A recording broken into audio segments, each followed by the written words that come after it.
নমস্কার বন্ধুরা, গল্পকথক মিতার চ্যানেলে সকল শ্রোতা বন্ধুকে জানাই অনেক অনেক স্বাগত। আজ আমি পাঠ করে শোনাব রমাপদ চৌধুরী রচিত একটি ছোট গল্প। গল্পটির নাম দাম। শুরু করছি বন্ধুরা আমার আজকের উপস্থাপনা। অনন্ত এবার মেন সুইচ অফ করে দোকান বন্ধ করবে কিনা ভাবছিল। আশপাশের দোকানে আলো নিভছে, তালা পড়ছে, কাঠের পাল্লাগুলো বয়ে নিয়ে যাওয়ার বা খাঁজে খাঁজে বসানোর শব্দ, আর কর্মচারীদের দু একটা চিৎকার শোনা যাচ্ছিল। অনন্ত জানে এখন আর নতুন কেউ আসবে না। বড় জোর রাস্তা দিয়ে যেতে যেতে চেনা কেউ জিজ্ঞেস করবে, আমার ছবি কটা প্রিন্ট হয়েছে অনন্তদা? দোকান নয়, স্টুডিও, অর্থাৎ ফটো তোলার দোকান। 18 বর্গফুট পরিমাণ জায়গায় কাউন্টার, সোপ্লেট, স্টুডিও। ডার্ক রুম এক বন্ধুর বাড়ির নিচে তলায় এক ফালি ঘরে। মডার্ন স্টুডিওর যা কিছু চাকচিক্য আলোয়, ছবিতে, কাঁচে আর কাঠের দেওয়ালের মোলায়েম রংটুকুতে। কিন্তু খদ্দেরের অপেক্ষায় ছিল না অনন্ত। আসলে এই রাত 8টায় দোকানে তালা লাগিয়ে মেসে ফিরতে ইচ্ছে হয় না ওর। রাতটা অনেক বড় মনে হয়। বন্ধু বান্ধব দু একজন জুটে গেলে তবু আড্ডা দিয়ে কিংবা 9টার শোয়ে সিনেমা দেখে দিব্যি কেটে যায়। না জুটলে মেসের তক্তপোষটা অসহ্য লাগে। একটা চটুল মুখ, উদ্ধত যৌবনের শরীর। সকালটা তবু আশায় আশায় কাটে, কিংবা ডার্ক রুমের কাজে। জীবনে আছে অথচ রাত্রির বিছানায় নেই। এর চেয়ে দুঃসহ কষ্ট আর কি আছে? উঠি উঠি করেও তাই বসেছিল অনন্ত। হঠাৎ চোখ পড়ল রাস্তার ওপারে। আলো নিবে যাওয়া আবছা অন্ধকারে দেখল ভদ্রলোক এদিকেই আসছেন। প্যান্টের পকেটে হাত দিয়ে রাস্তার দুদিক দেখলেন, গাড়ি টাড়ি আসছে কিনা। তারপর এগিয়ে এলেন। অনন্ত প্রথমে ভেবেছিল পাসপোর্ট সাইজ ছবি চাই হয়তো। PL form, foreign exchange, income tax, ক্লিয়ারেন্সের জন্যে ছোটাছুটি করার মতো চেহারার। কিন্তু কাছে আসতেই তার নিজের দোকানের আলোটা ভদ্রলোকের মুখে পড়ল, আর সঙ্গে সঙ্গে অনন্ত কেমন যেন ভয় পেয়ে গেল, অস্বস্তি বোধ করল। অনন্ত একদিন হাসতে হাসতে বলেছিল, এভাবে চললে কোনোদিন শেষ হয়ে যাব। নিজের অজান্তেই তাই ভদ্রলোকের প্যান্টের পকেটে ঢোকানো হাতটার দিকে তাকালো। তারপর অস্বস্তিতে মেমো বুকের পাতা উল্টাতে লাগল। পুরু শোল জুতোর চপচপ আওয়াজটা কাউন্টারের কাছে এগিয়ে আসতে মুখ না তুলে উপায় রইল না। চোখ তুলে তাকালো। কান সজাগ রেখে ঠাউর করতে চেষ্টা করল পাশের দু একটা দোকানও খোলা আছে কিনা, রাস্তায় লোক আছে কিনা। আপনার সঙ্গে একটা কথা ছিল, নিরঞ্জন বলল। বিস্ময়ের ভান করে অনন্ত নিরঞ্জনের মুখের দিকে তাকালো। আমার সঙ্গে? হ্যাঁ। হাতটা তখনও পকেটে।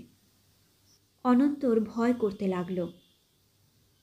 তবু সপ্রতিভ হওয়ার চেষ্টা করে বলল, বলুন।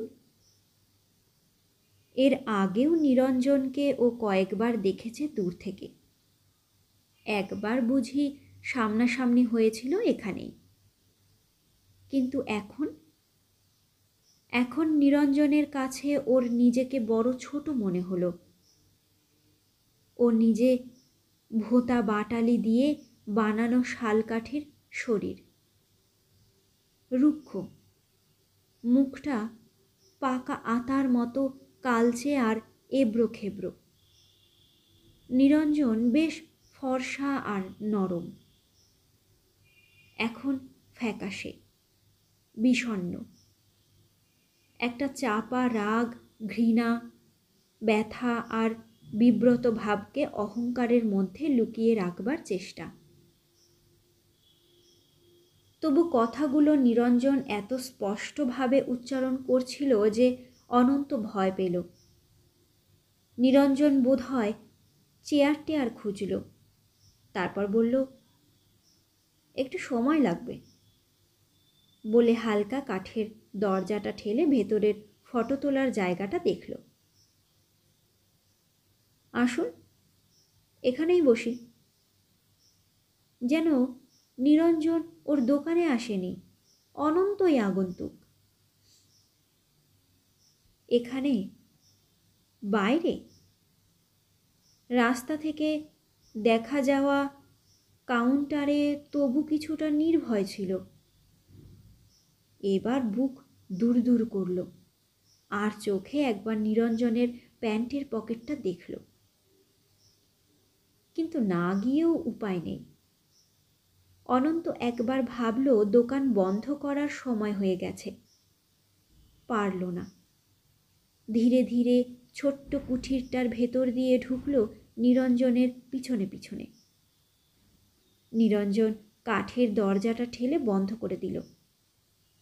ঘরখানার চার দেওয়াল, টাঙানো ছবি, ক্যামেরা স্ট্যান্ড, ফোকাস লাইট, দেয়ালের অগুন্তি সুইচ দেখল।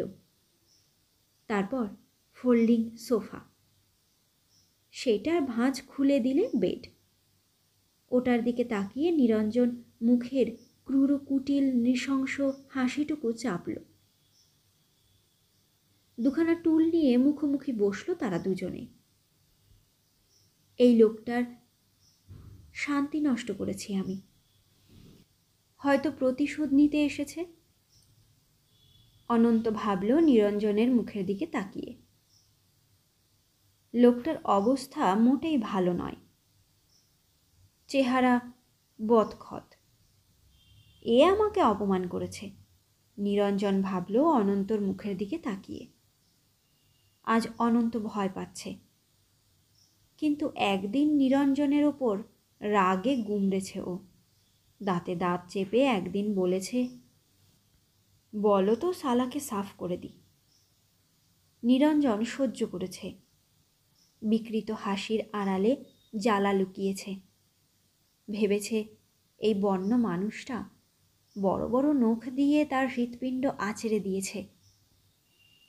ওরা দুজন দুটো টুলে মুখোমুখি বসে কথা খুঁজল। অনন্ত একবার নিরঞ্জনের প্যান্টের পকেটের দিকে তাকিয়ে হাতের কাছে কিছু আছে কিনা খুঁজল। অকারণেই ক্যামেরার স্ট্যান্ডটা কাছে টেনে আনলো হাত বাড়িয়ে। দুটো ক্ষুধার্ত প্রচণ্ড বাঘ যেন পরস্পরের দিকে ওত পেতে বসে আছে, কে আগে লাফ দেয় তারই আশঙ্কায়। ফোল্ডিং সোফাটার দিকে তাকিয়ে অনন্তর মনে মুহূর্তের জন্য একটু হাসি খেলে গেল, বিজয়ীর হটকারী হাসি। পরক্ষণে নিরঞ্জনের লুকোনো হাতটার দিকে তাকিয়ে ভয়ও পেল। নিরঞ্জনের চাপা উত্তেজনার মুখটা এক পলক দেখল অনন্ত। উদ্দেশ্যটা আঁচ করার চেষ্টা করল। এই লোকটিকে একসময় ঈর্ষা করত ও। মনে মনে ওর সামাজিক, আর্থিক, এমনকি দৈহিক মূল্য কষে নিয়ে নিজের চেহারা আর প্রতিষ্ঠার দারিদ্র সম্পর্কে লজ্জিত বোধ করত। এখন মনে মনে করুণা করে, উপহাস করে, ক্রুদ্ধ হয়। কখনো কখনো লুব্ধতার উত্তেজক একখানা শরীরকে রাত্রির নির্জনতায় না পাওয়ার ক্ষোভে সারা দেহ তার নিরঞ্জনের বিরুদ্ধে আক্রোশে চিরবির করে ওঠে।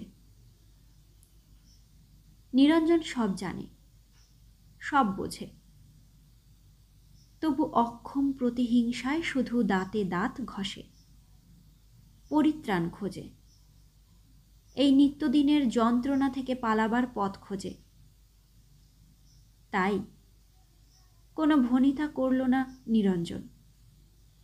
অপমানে লাজুক আর অসহায় চোখ দুটো তার হঠাৎ দৃঢ়তায় স্থির হল। বিজয়ীর হাসিটা নিবে গেল অনন্তর চোখ থেকে। ও অস্বস্তিতে চোখ নামাল।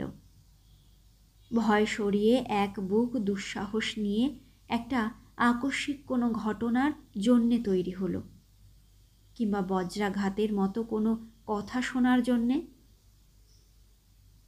নিরঞ্জন চাপা অথচ স্পষ্ট গলায় বলল, আপনার কাছে মাধবীর একটা চিঠি আছে? অন্য সময় হলে অনন্ত বিস্ময়ের ভান করতে পারত, হয়তো চোখ কপালে তুলে প্রশ্ন করতে পারত, মাধবী কে? কিংবা ঘাড় বাঁকানো বিস্ময়ে, চিঠি? কিন্তু প্রতি মুহূর্তে যে প্রচণ্ড একটা বিস্ফোরণ আশঙ্কা করছিল। হঠাৎ এত সাধারণ প্রশ্নে সে নিশ্চিন্ত বোধ করল। পরক্ষণে ভাবল, একখানা চিঠির কথা কেন জানতে চাইছে নিরঞ্জন? মাধবীর লেখা অনেক চিঠি, অনেক চিরকুটি তো তার কাছে আছে। আমার স্ত্রীর, কথাটা বলেই শুধরে নিল নিরঞ্জন। মানে মাধবীর লেখা একটা চিঠির কথাই বলছি। একটা চিঠি বলতে গিয়ে নিরঞ্জন বোধহয় ঈষৎ হাসল। অনন্ত চকিতেই ভাবল, কোন চিঠিটার কথা বলছে নিরঞ্জন? নিশ্চয়ই অনুপমকে যে চিঠিটা সগর্বে দিয়েছিল সেই চিঠিটাই। মুখে মুখে সেই খবরটা ওর কাছে পৌঁছে গেছে। সর্বনাশ! অনন্ত মরিয়া হয়ে উঠল। হ্যাঁ, আছে। আমি চিঠিটা কিনতে চাই। অনন্ত চমকে উঠল। কিনতে চায়? চিঠি? একটা সামান্য চিঠি কিনতে চায় নিরঞ্জন? নিরঞ্জন স্টুডিও ঘরের এপাশ ওপাশ চোখ বুলিয়ে দেখল। না, তেমন সাজ সরঞ্জাম বিশেষ নেই। ব্যবসা জাঁকিয়ে তোলার মতো বিশেষ কিছুই নেই। অর্থাৎ এই বর্বর অশিক্ষিত লোকটার ক্যাপিটাল বলতে যদি কিছু থাকে তা শুধু ওর ভিউ ফাউন্ডার এই আঁটা চোখ। সুতরাং টাকার লোভ আছে নিশ্চয়ই। নিরঞ্জন হাসল। মনে হচ্ছে আপনার টাকার প্রয়োজন? অনন্ত ব্যাপারটা তখনও ঠিক বুঝতে পারছে না। মাধবীর লেখা একটা প্রেমপত্র টাকা দিয়ে কিনতে চাইছে কেন লোকটা? মাধবীর মুখের ওপর ছুঁড়ে মারার জন্যে? কিন্তু ইদানিং তো তেমন গোপনতা রাখে না মাধবী। স্পষ্টভাবে নিরঞ্জনকে বলেনি অবশ্য, কিন্তু জানতেও তো কিছু বাকি থাকেনি আর। নিরঞ্জন ধীরে ধীরে প্রায় চিবিয়ে চিবিয়ে বলল, ধরুন 1,000-5 টাকা যদি পান, শুধু একটা চিঠির জন্যে। কথার শেষে নিরঞ্জন হাসল। মাধবী অবশ্য জানবে না। মাধবী জানবে না, অথচ 5,000 টাকা পেয়ে যাবে অনন্ত। 5,000! টাকার অঙ্কটা সম্পর্কে স্থির নিশ্চয় হবার জন্যেই বিস্ময় প্রকাশ করল অনন্ত। হ্যাঁ, 5,000। আমি তাহলে সোমবারই আসব। নিরঞ্জন উঠল। পুরু শোল জুতোর চপচপ ধ্বনি মিলিয়ে গেল রাস্তার অন্ধকারে। মডার্ন স্টুডিওর আলো নিভে গেল। উল্লাসের আলোটা শুধু জ্বলে উঠল মনের গোপনে। মাধবীকে ও চায় পরিপূর্ণভাবে, এমন চোরা পথে নয়। তার জন্যে আর একটু প্রতিষ্ঠা চাই, আর একটু সচ্ছল অবস্থা। দোকানটাকে তাহলে সত্যি মডার্ন করতে পারবে। টাকা ঢালতে হবে কিছু। অদ্ভুত যোগাযোগ। সেই টাকা কিনা জুগিয়ে দিতে চায় নিরঞ্জন। কিন্তু কেন?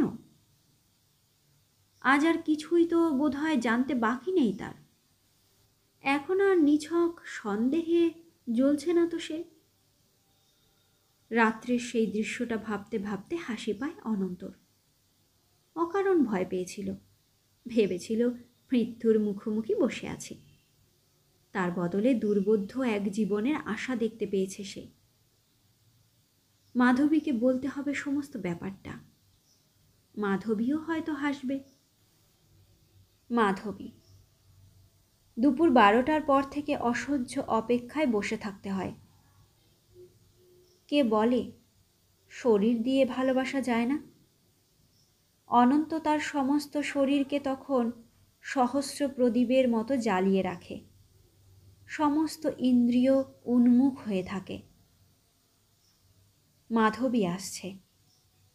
কাউন্টারে বসে দেখতে পেল অনন্ত। অবৈধ প্রণয়ের শঙ্কিত বিব্রত পায়ে কি অদ্ভুত দুঃসাহস। স্লেট পার সাদা সিল্কের শাড়িখানায় চমৎকার লাগছে। একবার চোখাচোখি হতেই মৃদু হাসল মাধবী। দ্রুত পায়ে এগিয়ে এলো। বাচ্চা নিমু টুলে বসে বসে ক্যান্সেল করা ছবিগুলো বেছে পৃথক করে রাখছে। মাধবী এসেই নিঃশব্দে কাঠের দরজাটা ঠেলে ভেতরে ঢুকে গেল। অনন্তর সমস্ত শরীর তখন উত্তেজনায় থরথর করে কাঁপছে। আগ্রহে, অধৈর্য। অথচ মাধবীকে ঠিক এভাবে চায় না ও। এই বাধা, ভয়, দ্রুততা সব কিছুকে ছিন্ন করে নিঃশঙ্কভাবে পেতে চায়। নিমু? নিমু ঘাড় নাড়ল। অর্থাৎ ঠিক হ্যাঁ। এসে কাউন্টারে বসল। নেহাতি যেন নিরুদ্দেশ ঔদাসীন্যে এপাশ ওপাশ দেখল অনন্ত। তারপর শো প্লেটের আড়ালে এসে কাঠের দরজা ঠেলে ভেতরে ঢুকল। কাঠের দরজা বন্ধ হলো। এ সময়টা উত্তেজনায়, আগ্রহে কেমন যেন নার্ভাস হয়ে পড়ে অনন্ত। অথচ নিশ্চিন্ত দুঃসাহসিক মাধবীর শরীরের কাছে এসে দাঁড়ালেই সব ভয়, সব আশঙ্কা, অস্বস্তি মুহূর্তেই সরে যায়। পাখাটা চালিয়ে দিয়ে মাধবী তখনও মাথায় ঘোমটা টেনে ঠায় দাঁড়িয়ে আছে অনন্তর অপেক্ষায়। মাধবী হাসল। অনন্তও হাসল। তারপর, এই এই তুমি কি বলো তো? চাপা গলায় ভর্ৎসনা। কাছে পেয়েও কেবল খাই খাই। আকৃষ্ট মৌমাছির মতো হাসল অনন্ত। মাধবী কাঠের দরজার খিলটার দিকে তাকিয়ে নিল। অনন্ত একবার ভাবল মাধবী ওর নয়, পরস্ত্রী। একবার ভাবল নিরঞ্জনের উদ্ভট প্রস্তাবটার কথা বলি। মেজাজ নষ্ট হয়ে যাবে মাধবীর।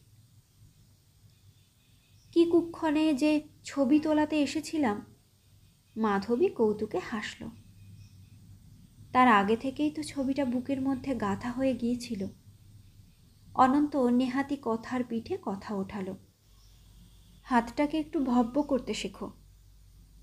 মাধবী কপট ক্রোধ দেখালো। আমি অন্যের বউ, তোমার নই। অনন্তর মনে হলো মাধবীকে ডাইনির মতো দেখাচ্ছে।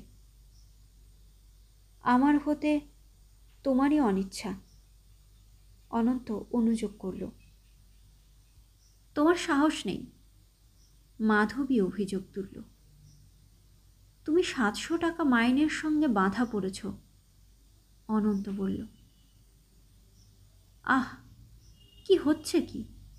এবার সত্যি অনন্তকে ঠেলে সরিয়ে দিল মাধবী।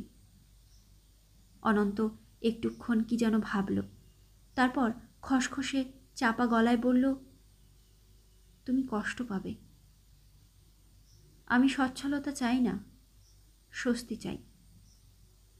তুমি তুমি জানো না? হঠাৎ চোখে জল এলো মাধবীর।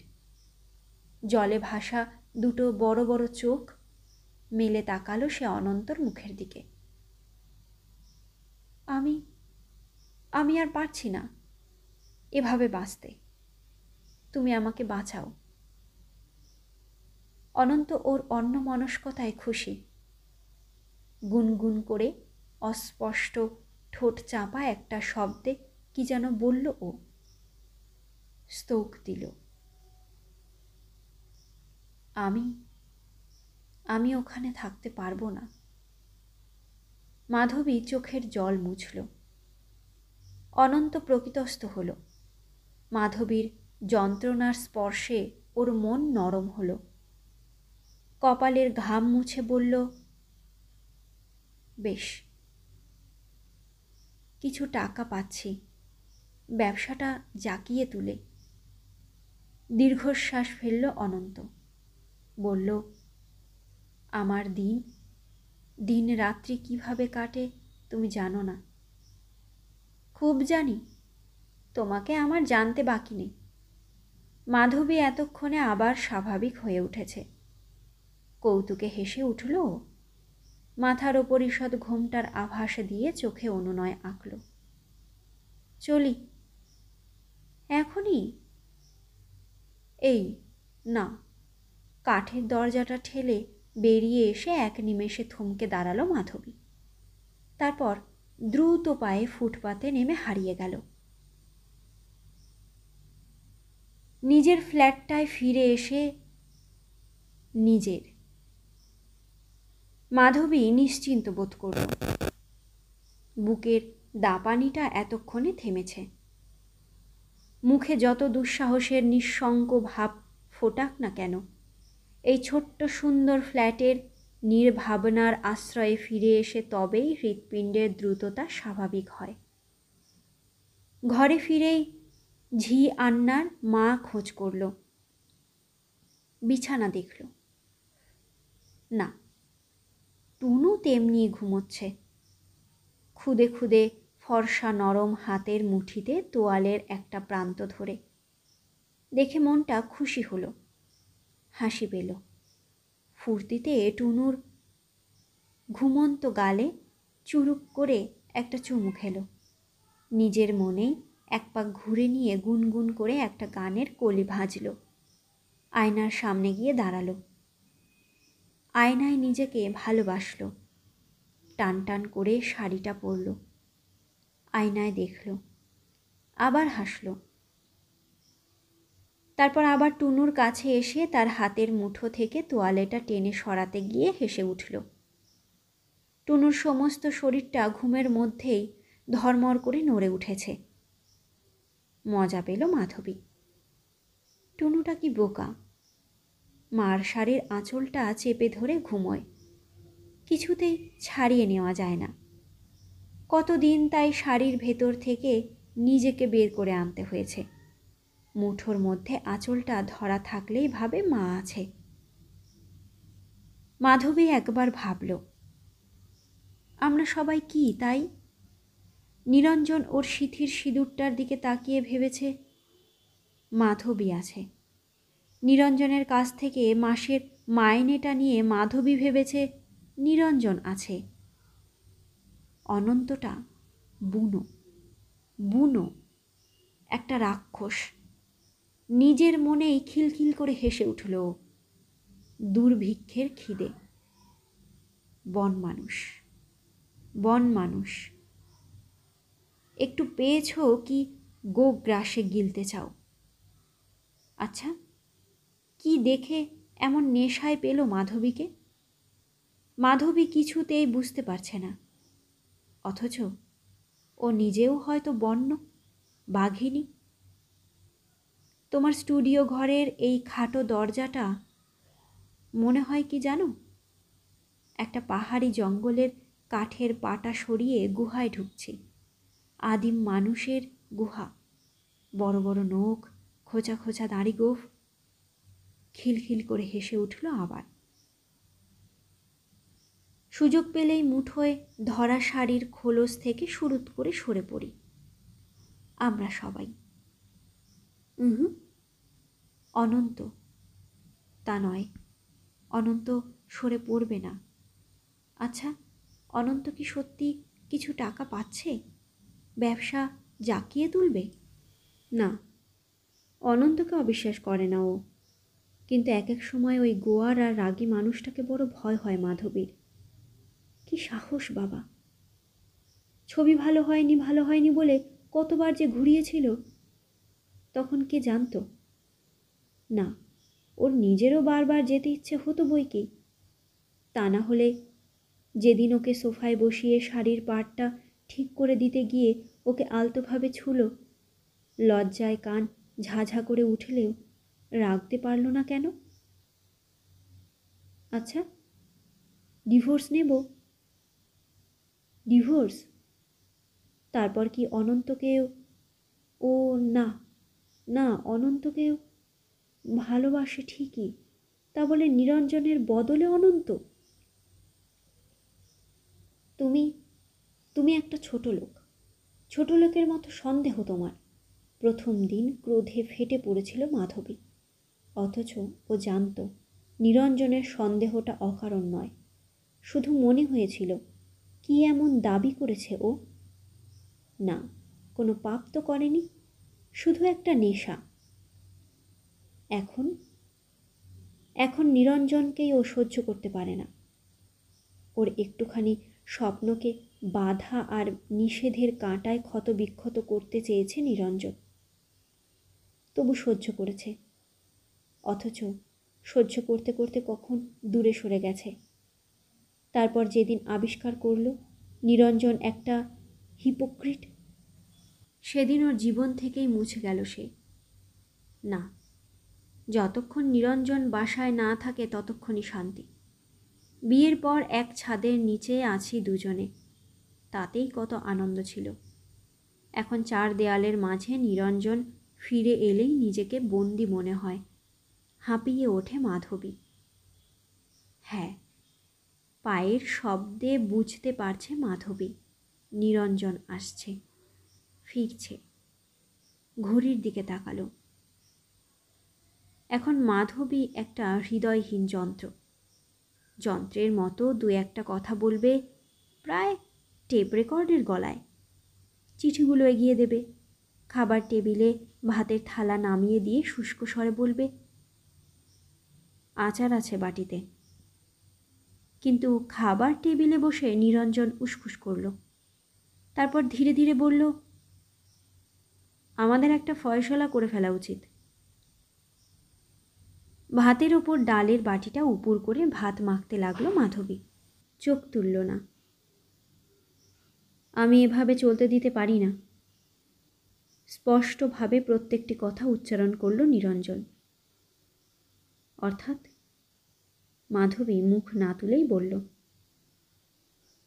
আমি ন্যাকামি পছন্দ করি না, তুমি সবই বুঝতে পারছো। ধীর স্থির কণ্ঠে বলল নিরঞ্জন।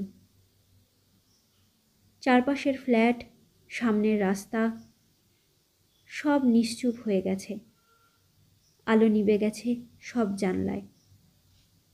শুধু বড় রাস্তায় ট্রামের হুস একটানা একটা শব্দ এলো।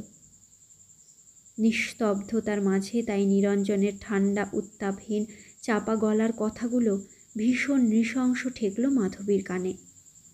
ও নিজেও ভেতরে ভেতরে নৃশংস হয়ে উঠল। আস্তে আস্তে বলল, কি চাও তুমি? অসতী স্ত্রীকে সকলেই যা করতে চায়। দপ করে জ্বলে উঠল মাধবী। জ্বলন্ত দুটো চোখ তুলে স্থির দৃষ্টিতে তাকিয়ে রইল নিরঞ্জনের দিকে। ওর মুখের ওপর নিরঞ্জন যেন একটা অপমানের থাপ্পড় বসিয়ে দিয়েছে। মাধবীর গলার স্বরে উত্তেজনা প্রকাশ পেল। তুমি তুমি একটা নীচ, ইতর। তুমি তুমি ভাবছ আমি কিছু জানি না, আমি কিছু বুঝি না? সুধা আমার মাস্তুতো বোন, আমার চেয়ে 5 বছরের ছোট। তোমার তোমার নিজের ওপর ঘেন্না হওয়া উচিত। চুপ করো, পাশের ফ্ল্যাটে শুনতে পাবে। শুনুক, লজ্জা শুধু লোকে শুনবে। আমি ডিভোর্স চাই, নিরঞ্জন শান্ত গলায় বলল। তুমি সুধাকে বিয়ে করার সুযোগ খুঁজছ? সুযোগ তুমিও কম পাবে না। আমি কোনো ইতরের সঙ্গে কথা বলতে চাই না, বলতে হয় কোর্টে গিয়ে বলবো। সশব্দে চেয়ারটা পেছনে ঠেলে দিয়ে উঠে দাঁড়ালো মাধবী। বাসনের ঝনঝন শব্দ হলো। চেয়ার টানার শব্দে, বাসনের শব্দে টুনুর ঘুম ভেঙে গেল। কেঁদে উঠল ও। মাধবী টুনুর কাছে গিয়ে শুয়ে পড়ল। তারপর শুনিয়ে শুনিয়ে বলল, আমার আর টুনুর মাসোহারা দিয়ে কত ফুর্তিতে থাকো দেখব। সলিসিটরে বাড়ি থেকে ফেরার পথে ওই একটা কথাই মাথার মধ্যে হুল ফুটিয়েছে। এই যন্ত্রণা থেকে বাঁচতে চায় নিরঞ্জন। একসময় মাধবীকে ও ভালোবাসত, মাধবীও ওকে। তারপর তিল তিল করে সন্দেহ থেকে অসীম ঘৃণা। মাধবীর কথা মনে পড়লেও সমস্ত শরীর রাগে রি করে ওঠে। মাধবীর উপস্থিতি একটা দম আটকানো বোবা কান্না। এই যন্ত্রণা থেকে চিরকালের জন্যে পালাতে চায় ও। সুধাকে ওর নতুন করে ভালো লাগছে, তাকে নিয়ে নতুন করে জীবন শুরু করতে চায়। অপরাধটা যদি স্ত্রীর না হয়, তবে খেসারত গুনতেই হবে সারা জীবন। সারা জীবন? হ্যাঁ, মাধবীকে অতিষ্ঠ করে তুলতে পারে নিরঞ্জন। অত্যাচারে অত্যাচারে তাকে ডিভোর্স নিতে বাধ্য করতে পারে, কিংবা খাবার টেবিলে বসে একটা বোঝাপড়ার মধ্যে দিয়ে এই অসহ্য অবস্থা থেকে রেহাই পেতে পারে। কিন্তু মাধবী তার স্ত্রী, তার সন্তানের মা। অথচ মাধবীর শরীরটার দিকে, তার উগ্র বেশ বাসের দিকে অর্থাৎ চোখ পড়লে মাধবীকে বিশ্রী নোংরা লাগে নিরঞ্জনের। গা ঘিন ঘিন করা, ক্লেদাক্ত আর অসুচি।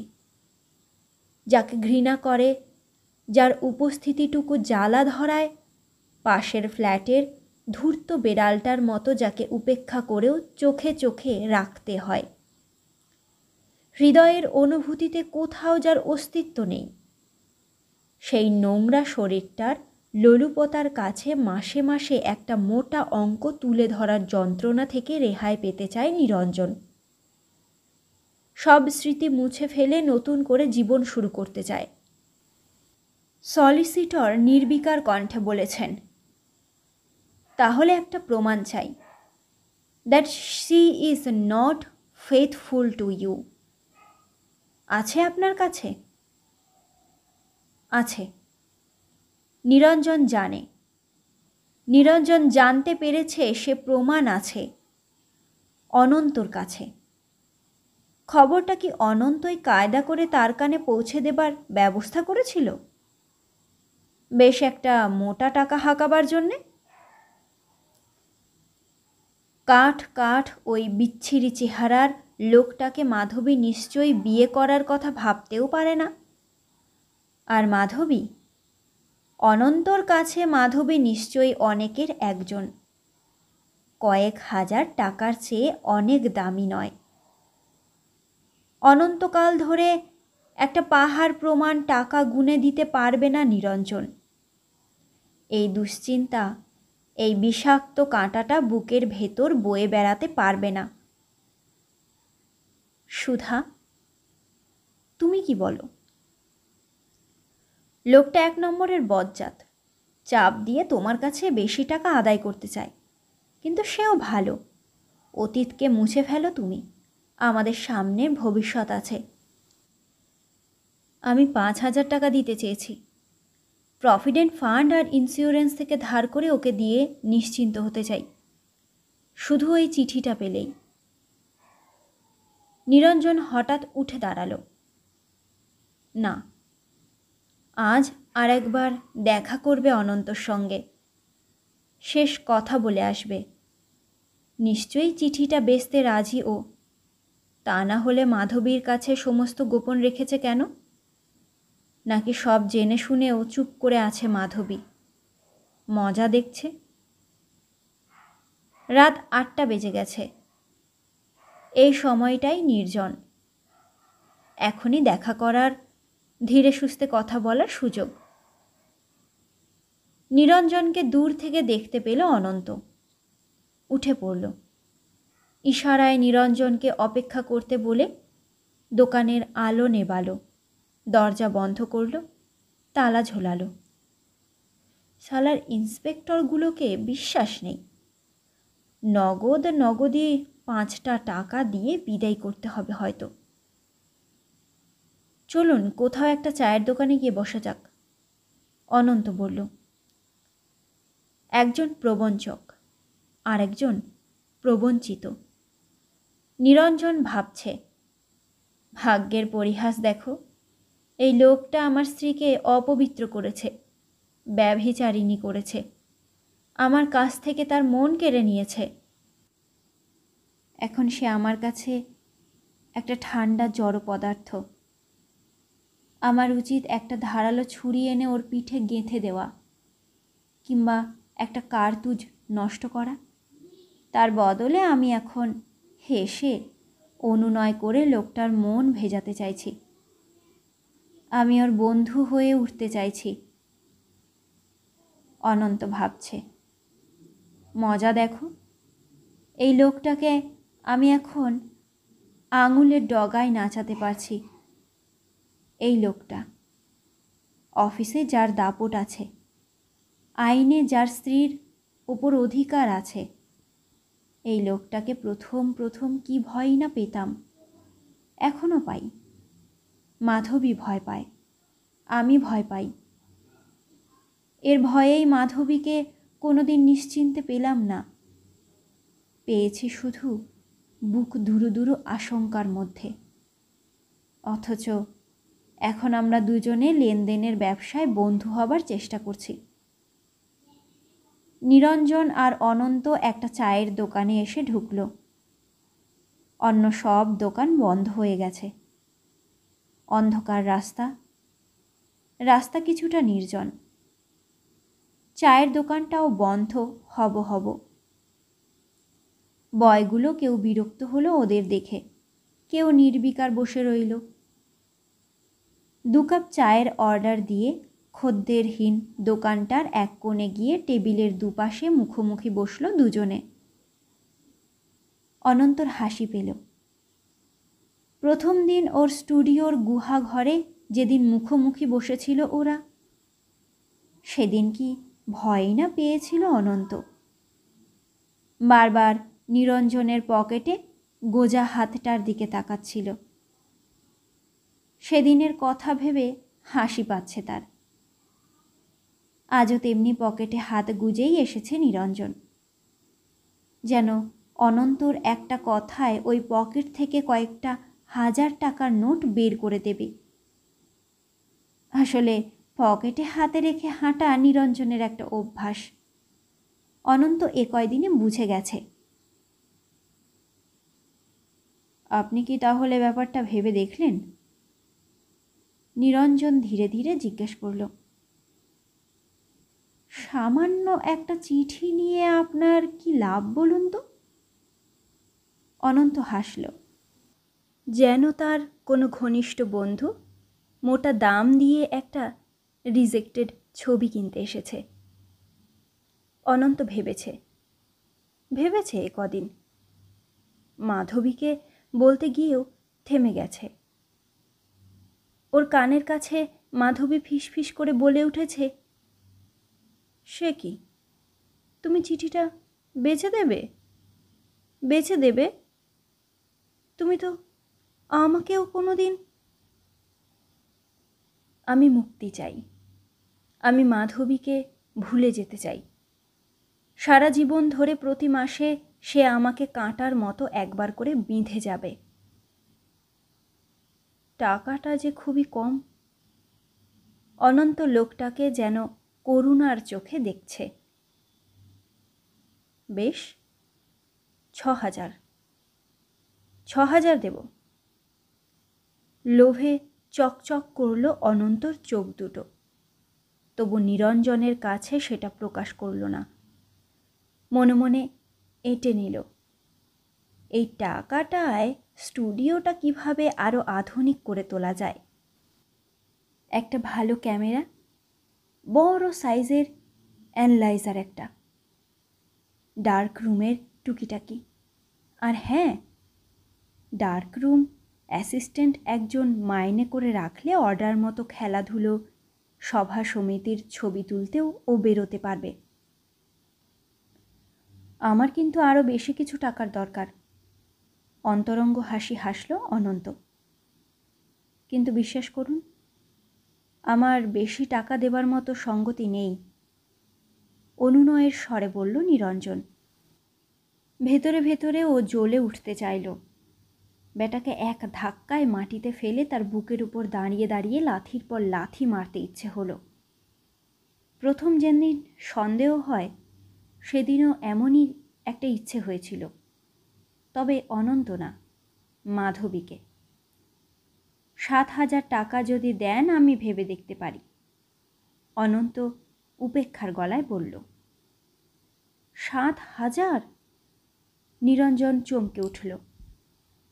হ্যাঁ, 7,000। গলার স্বর কঠিন হলো অনন্তর। অনন্ত ভাবল, মাধবী যদি এ দৃশ্য দেখত খুব মজা হতো। ওর স্বামী, যে স্বামীর ভয়ে ওর এত লুকিয়ে লুকিয়ে আসা, থরথর করে কাঁপা, তার মুখটা যদি একবার দেখত এখন। নিরঞ্জন ভাবল, সভ্য মানুষ মানে কি কাপুরুষ? সুধাকে নিয়ে একটা ভবিষ্যৎ গড়ার লোভ, আর আইনের ভয় আমাকে কত অসহায় করে দিয়েছে। তা নইলে এখনই কিংবা অনেক আগেই লোকটাকে খুন করতাম। রাগে রি রি করে উঠল ওর সারা শরীর। আঙুলগুলো নিষ্পিস করল। এখনই ব্যাটার টুটিটা চেপে ধরলে। অনেক চেষ্টা করে তবে হয়তো 6,000 টাকা জোগাড় করতে পারব। নিরঞ্জনের মুখটা করুণ দেখালো। অনন্ত ফ্যাক ফ্যাক করে হাসল। আরও 1,000 নয় ধারই করলেন। অসহ্য কষ্টে, অসহ্য রাগে, অসহ্য অনুশোচনায় চোখ বুঝে কপাল কুঁচকে বসে রইল নিরঞ্জন। তারপর একটা দীর্ঘশ্বাস ফেলে উঠে দাঁড়ালো। হ্যাঁ, ঠিক আছে, বেশ তাই। কদিন ধরে মাধবীকে বলি বলি করেও বলতে পারেনি অনন্ত। কি জানি, লোভ দেখিয়ে শেষ মুহূর্তে নিরঞ্জন সরে পড়বে কিনা। কয়েকটা দিন সময় নিয়েছিল সে। টাকাটা জোগাড় করতে হবে তো। আজ বিকেলে চিঠিটা নিয়ে উকিলের কাছে যাবার কথা। দেনা পাওনা সেখানেই মিটবে। চিঠিটা প্রথম দিনই খুঁজে বের করে রেখেছিল, আজ বুকের কাছে রেখেছে। ঠিক সেই প্রথম যেদিন পেয়েছিল চিঠিটা। মাধবী তখন শিলং বেড়াতে গেছে। ওহ, সে কি রোমাঞ্চ! বারবার চিঠিটা পড়ছে অনন্ত, যত্ন করে রেখেছে বুক পকেটে, আর মাধবীর জন্যে ছটফট করছে। আজ আবার চিঠিটা একবার পড়ল, কৌতুকে হাসল। মাধবীর জন্যে ছটফট করল। চোখ বুঝে মাধবীর শরীরটা মনে মনে গড়ে নিল। দুপুরে কাউন্টারে বসে বসে ও বারবার রাস্তার দিকে তাকালো। আজ সকাল থেকেই উত্তেজনায় কাঁপছে। 7,000 7,000 টাকা! অনন্ত হাসল। মাধবীকে এবার একবার বলা দরকার। মাধবী শুনে বোধ হয় খুশিই হবে। এই টাকায় মডার্ন স্টুডিওর চেহারা পাল্টে যাবে। মাধবী আসছে। চোখ পড়ল অনন্তর। তেমনি ভয়ে ভয়ে শঙ্কিত চাউনি। মনে মনে হাসল অনন্ত। এখন আর ভয় পাবার কি আছে? কাঠের দরজা ঠেলে গুহাটার ভেতরে ঢুকে পড়ল মাধবী। বাহ, মাধবীকে আজ খুব সুন্দর লাগছে। দরজা ঠেলে ভেতরে ঢুকল অনন্ত। মাধবী হাসল। চিঠির কথাটা, 7,000 টাকা, নিরঞ্জন। অনন্ত এক নিমেষে ভাবল, মাধবীকে এই মুহূর্তে বলবো?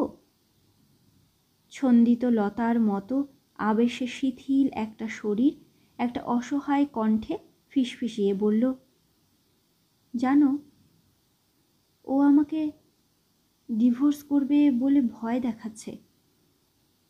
অনন্ত হাসল। ভয়ের কি আছে? আমরা বিয়ে করব। বিয়ে? তোমাকে? হঠাৎ দু হাতে অনন্তকে ঠেলে দিয়ে খিলখিল করে হেসে উঠল মাধবী। লোকে বলবে কি? বাবা মা, বন্ধুরা? ওরা কেন? তুমি তো সবই পেয়েছ। হাসল মাধবী।